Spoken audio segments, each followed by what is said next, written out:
World War II ends, everyone starts printing history textbooks, and the Soviet Union shows up in the Baltics like, "Good news, the war's over, please report to being occupied." The locals hear this and immediately become trees.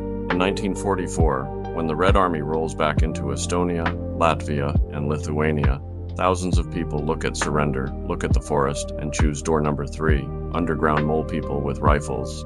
They become the Forest Brothers, not an army, not a resistance movement, a prolonged environmental hazard.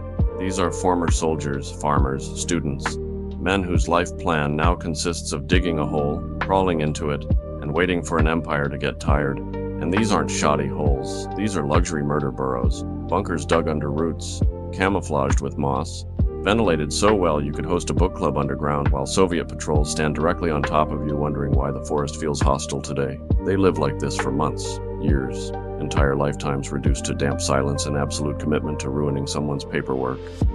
At night, the forest opens. Police stations get hit. Supply trucks explode. Collaborators disappear so efficiently that everyone suddenly develops selective amnesia and a powerful love of minding their own business. The Forest Brothers don't fight the Red Army head-on. That would be stupid. They fight logistics, schedules, morale.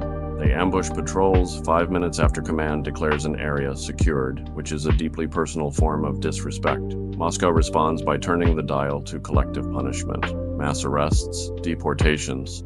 Entire villages loaded onto trains because someone somewhere might have once loaned a shovel to a guy who owns a gun. This does not solve the problem. Now the forest is angry and motivated.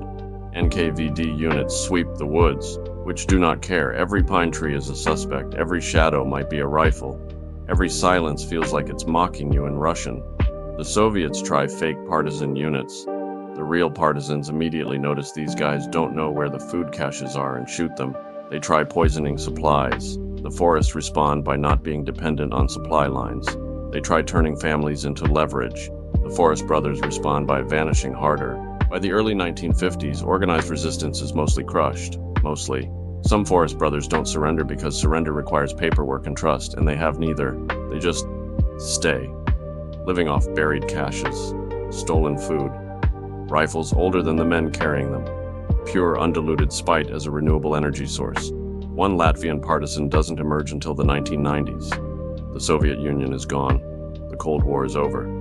The man exits the forest like he missed a meeting and needs someone to explain the last 50 years very slowly. The Forest Brothers never defeated the Soviet Union. They did something worse. They forced a global superpower to spend years fighting trees, dirt, and people who refused to acknowledge that the war had officially wrapped. No treaties, no victory parade, just a forest that never stopped keeping score.